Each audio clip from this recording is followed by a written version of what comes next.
je vous fais le serment de ne jamais trahir le Congo. À notre population, c'est qu'aujourd'hui, plus que jamais, nous devons garder l'unité entre nous. Les gens ne comprendront pas aujourd'hui ce que je suis en train de dire, mais dans quelques années, ils comprendront.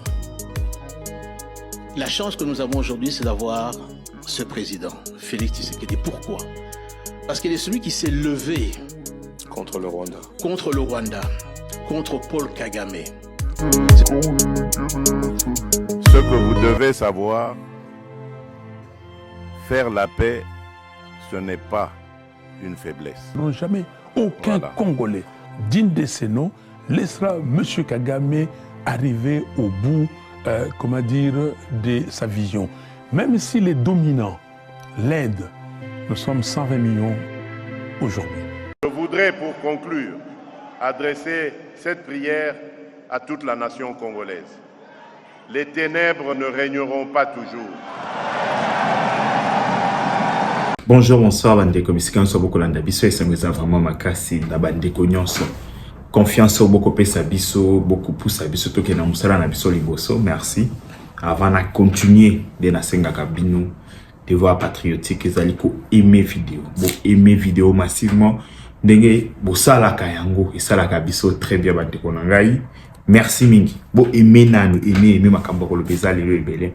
Bandeko lelo tozali le 17 janvier 2026 tout la muki ndengeni. Mais avant nanu to lo bandengeni to la muki, j'aimerais d'abord rendre hommage à Patrice Emery Lumumba, Azali l'un de nos héros nationaux. Donc Patrice Emery Lumumba azali mutu oyo alite mingi ponga na autofanda tolo babu. Yana batebele bakosa na album en disant que indépendance ezalaki précipité, tozalaki nanu na niveau te, fallaki to tigala na midele avec le Belge, c'était bien. Bandeko, je vous dis que le Congo a vivre sombre histoire na yi. Ezalaki na batu lelo bobenga Gombe Kalina à l'époque. Ba noir. Bazalaki na ba air oyo faki bango ba bima na Gombe. Soko tikali na Gombe à partir ba air wana eza crime. Noir na mutu mwindu na mundele. Bakoya kofanda na mutu ka place moko te. Mutu mwindu faka mema mundele na chipoi. Mutu mwindu soki azali na ba champ ya coton. Soki ayi na quantité au basengité ba okata eli boko. Ezalaki ba atrocité à niveau mususu. C'est grâce à ba Lumumba et les autres de les longana to fanda to solo labo. To koma komi yoka pe batu na kati ya société. Donc c'est grâce à ces gens. Peut-être batu baloba makambo ba comprendre. Et je pense que la meilleure façon de honorer mémoire na bango c'est de pérenniser lutte na bango, ko pérenniser ba valeur o batike la biso na kolinga mboka kozala na bolingo ya Congo. Ko komisa o ya muke bango batike la biso toute une puissance. Je pense que nous on essaie de faire ça. Na ko lukato entraîner pe ba jeune ebele to sala yango, ça sera une bonne chose. Pendant que le pays na biso ezali attaqué par le Rwandais. Pendant des années, ça fait 30 ans, mais ces derniers temps, passé dans offensif direct, Congo mobimba sous contrôle comme Bazoa Kayango à l'époque. Et Okipa qui ouvira, Bazoko ça qui va se retirer, c'est faux, parce que les lots, rebelle baza toujours visible dans Ouvira. Image à Soura Tola qui n'a pas rebelle baza toujours visible dans Ouvira. Et ce qui fait mal, dans mon vidéo, rebelle il y a M23. Bayibi goudron oyo il fallait qu'il ba tongela nzela ya Uvira Bukavu, fallait qu'il ba asphalter nzela wana ba rebelle ya M23 bayibi goudron ba mema yango na Rwanda po ba kinde ko tongela yango soki Rubaya yi soki Gisenyi soki Kigali na ebite bandeko oyo kakake non seulement ubwenge maele mabe komi ubwenge moyibi ya goudron. Batiki ko yiba mine. Batiki ko yiba nyoso banda ko yiba. Lelo ba komi na muhibi ya goudron pandiko. Et tu vois ba Congolais mutu ba ko accompagner bango. Goudron il faut ba tonga au moins nzela ya Congo. Le gouvernement tche ba moyen ba tonga ba nzela kitoko na Congo. Mais goudron wana boza ko yiba bo mima na Rwanda. Eke ndeko tonga na Gisenyi, to na Rubaya, to eke ndeko tonga je ne sais pas où. miyibi ya goudron bandeko bomo na lo kwa maseki lo kwa mais ba yibi goudron ba tono ya goudron ba memi na Rwanda tangu to gangi ba yeko zongisa ndambu na ba image ya mike bazo filmer non goudron toke na ngote ezali ba tono vide ba renverser da nyonso na Rwanda miyibi ya goudron tabatu tala batu bande ona ngai batu bana posa to so bango se miyibi ya goudron ubwengi miyibi ya goudron. C'est ça la situation. Toujours comme ça. Ici, na kosenga na gouvernement na biso. Peuple assez alembi. Peuple alembi ko lela. Biso to lela, bino pe bolela. Ya na son sté. Oui, ya na son sté. Na ana posa gouvernement na biso a chanyon son place. To récupérer ba ville na biso. Parce que na ebiteni to ebisa sous peuple amour. Ni to ebisa plutôt convaincre que non peuple ndenge za wana to ebisa nini pour peuple za sous convaincu. To sengi lit to zobunda. To sengi bo mais et comment de trop. Et comme de trop. Je pense que le gouvernement doit travailler dur, doit multiplier les efforts à comprendre que au moment où biso to lala ou bwenge maele mabe ba travailler c'est peu mitou. Au moment où biso to za distrait ou bwenge maele mabe ba sala ba plan. Ndenge le ministre Patrick Mouya lobarake, il y a une équipe mobimba et fandi kuna et bongisa ba coup pour boire sur les réseaux bêta. Ou bwenge maele mabe. Donc biso peto zala à la hauteur ya bitumba wana. C'est pourquoi na obenga gouvernement na biso fongola misu. Azala paix à la hauteur. Bandeko toujours na cas d'information, lelo tant to solo la wana Togo. Réunion moko ya haut niveau ezali. Et je pense Rwanda, RDC, Togo bien sûr, Angola. Ba kuta na ba mitakotala évaluation la situation ya est ya pays. RDC zali représenté na madame Noëlla.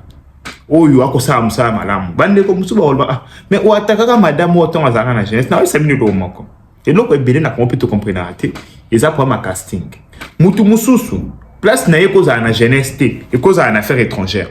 Et kokoza la peut-être technicien. Et kokoza la peut-être médecin. Depuis qu'il y a une affaire étrangère, na vice-ministère des Affaires étrangères, en amont, ils ont travaillé dans malamu, ils ont représenté ADC Kitoko, Azakoloba malamu, Azako sala vraiment action ya malamu. Bravo madame Noëlla, toko soutenir yo na musala na yo. Mais na jeunesse en tout cas, to senga kaka olongwa. Ils ala qui besoin à peuple. C'était ça bandeko. Na kolobela ndambu likambu ya Kinshasa. Bandeko, ville na biso sombré. 7 ans après, prise à pouvoir, il y a Félix Antoine Tshisekedi. Ville ya Kinshasa, ils ont toujours un problème ya monnaie. Et je pense que Baozo a un problème ya Kinshasa au sérieux. Oui. Ce babino on a vu Baozo ya au sérieux. Le gouverneur a se déplacé qui a kindeko lukaba to ba société et a ko nettoyer ville et a ko longola ba déchets et a ko déboucher ba niveau. Aketi na Turquie. Koko makomi na Turquie à s'engager à jouer par entreprise. L'entreprise est préparée par matériel économique à résilier contrat. À jouer à Libani. C'est comme ça. Kinshasa est commis invivable. Na ebité bandeko nangai ce qui bino pe bo mona mamunga na omona. On naïb ça abino que makambo Kinshasa tokoki ko pardonner à Nemoko. On s'est dit OK, le président de la République a autour au pouvoir. Toko pardonner 2 ans. Toko qui ko comprendre 3 ans. 4 ans toko comprendre les sauter. 5 ans est commis de trop, il a mandat mobimba.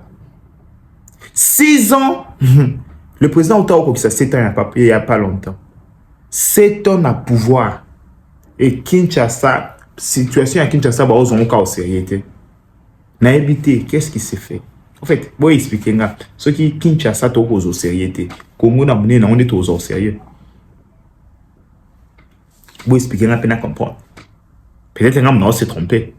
Ce qui to koki au Kinshasa au sérieux na muke na ngwana. Congo na mune na ngwana nyonso. De to au sérieux. Les embouteillages, bandeko. toana ba militaire ébélé, toana ba policier ébélé. Ce qui mboule beti pour nani ni boza ko déployer ba policier te que déployer ba policier nyo sonanzela ba meka ko fungola banzela, ba meka ko sala système moko correct. Boyebi déjà que eza na milieu ya palais du peuple wana ndema ezotonda inondation ezosalama ba mesure nini rapide OVD office de route ba entreprise nyonso eza na Congo ezui pona koyeba kosala plan moko d'urgence koyeba pona nini kaka na milieu ya palais du peuple wana kaka na milieu wana ndema ezotonda makasi nde inondation ezosalama makasi nini bozui botala ka niveau moyen ni toyeko tindika mai rapidement nzela ni tokoki kofongola tout ça rapidité ba catastrophe wana boyebi yango te eza biso ba photo ya ko expliquer bino non biso ba photo ya ko expliquer bino bandeko ça c'est blague avec nous nako sabinota ça c'est blague avec nous mais après au munaka ba adepte ya baton bo yo filmonde correctement abosani ke pa kama na embouteillage abosani ke inondation wana pi ata mama lek n'est pas ordindara na 4 jours ayo finga yo mais ye pe lobi akutana na lo bananga mingi te la suki wana to kutana lobi pona continuité avec information bye bye ciao. À travers l'accès à l'électricité, des territoires lointains vivent à nouveau le retour de l'État comme garant du bien-être commun, conformément à la vision du président de la République, chef de l'État, son Excellence M. Félix Antoine Tshisekedi. Dans sa démarche d'équité énergétique, l'ANSER étend progressivement ses interventions sur l'ensemble du pays, en accordant une priorité aux zones les plus touchées par la précarité énergétique. Dans l'espace Grand Équateur, sous l'égide du ministre des Ressources hydrauliques et de l'électricité, son Excellence Aimé Molendo Sakombi, 2 centrales solaires photovoltaïques sont développées simultanément. À Bongandanga, dans la province de la Mongala, à Basankusu, dans la province de l'Équateur. Ces projets marquent une étape importante dans l'accès à l'énergie moderne dans ces territoires. Accompagnant la mise en œuvre sur le terrain, le directeur général de l'ANSER, M. Cyprien Mussimar, fait état d'un niveau d'avancement significatif. Basankusu, construction d'une centrale de 700 kW crête, avec un taux d'exécution de travaux estimé à 96%. Bongandanga, construction d'une centrale de 300 kW crête, pour un taux d'exécution de travaux à hauteur de 85%. Dans les 2 sites, l'éclairage public est d'ores et déjà opérationnel, apportant une amélioration nette et visible dans le quotidien des habitants. Là où la nuit avait longtemps occulté les rêves des communautés, se lève désormais un jour nouveau. Et là où l'accès à l'électricité est restauré, c'est le retour de l'autorité de l'État qui est rétabli. ANSER, pour un nouveau jour sur la RDC.